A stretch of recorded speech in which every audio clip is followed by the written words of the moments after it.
Halo semuanya, perkenalkan nama saya Graciela Siwana Sharon dari Bina Nusantara University, Prodi Business Creation. Pada kesempatan kali ini, saya akan menjelaskan mengenai salesmanship.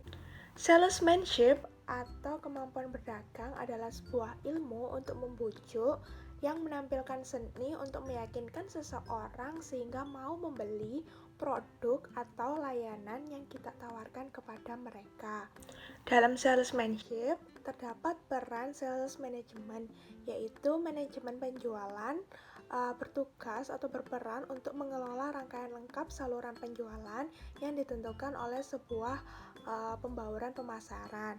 Nah, ada beberapa hal yang harus ditinjau dan dipahami, yaitu yang pertama, bagaimana perilaku pembeli kita.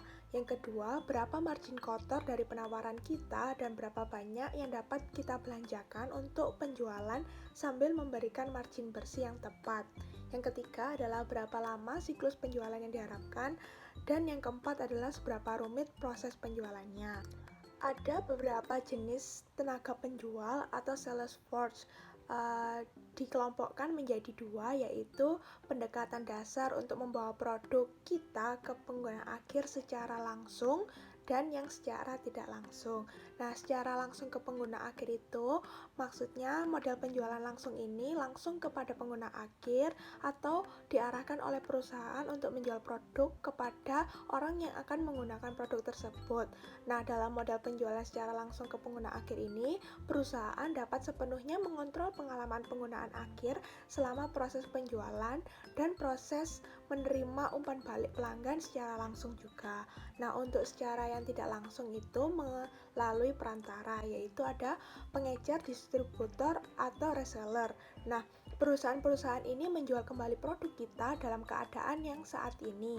Nah, mereka itu biasanya menjual produk atau layanan kita dari banyak perusahaan ke sekumpulan pasar sasaran. Nah, mereka membeli produk atau layanan dari pengusaha dan menjual kembali kepada pelanggan dengan menjaga margin biaya dan harga. Nah, menggunakan model pengecer, distributor, atau reseller ini dapat membuat penawaran kita masuk ke pasar lebih cepat karena mereka memiliki jangkauan pasar yang lebih luas.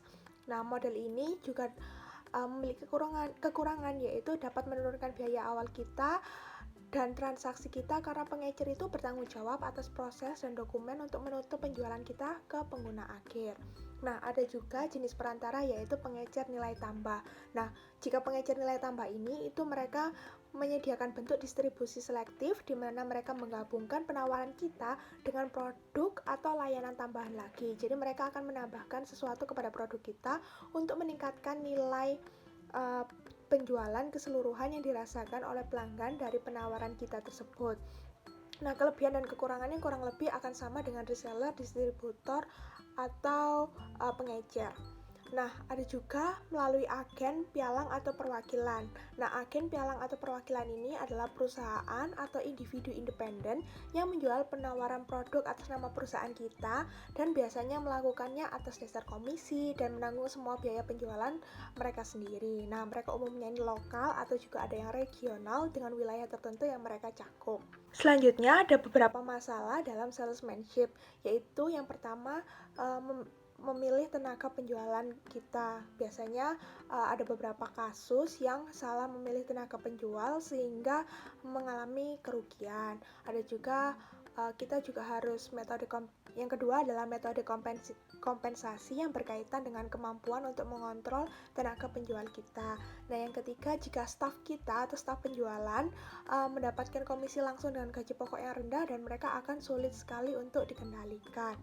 Nah, ada beberapa strategi perekrutan atau pelatihan kepada tenaga penjual kita ini. Nah, faktor utama yang harus dicari dalam perwakilan penjualan yang benar itu, yang pertama adalah orang yang mau saling mendorong atau saling mendukung satu sama lain. Yang kedua adalah orang yang senang belajar dan mau belajar. Yang ketiga adalah berorientasi pada solusi, di mana mereka pasti akan mengalami masalah dan kita harus mencari orang yang mudah untuk mencari solusi dalam permasalahan tersebut. Dan yang keempat adalah orang positif yang disukai orang lain. Nah, tenaga penjual ini kan mereka bertugas untuk membujuk orang lain untuk membeli produk atau layanan kita, maka mereka juga harus memiliki sikap yang positif atau karakter yang baik agar bisa disukai orang lain sehingga orang lain tersebut nyaman dengan mereka dan bisa tertarik untuk membeli produk serta layanan kita. Kesimpulan dari semuanya adalah salesmanship adalah bagian penting untuk memulai dan mengembangkan sebuah bisnis. Salesmanship juga berhubungan kuat dengan arus kas dalam perusahaan. Nah, sekian penjelasan saya mengenai salesmanship. Terima kasih.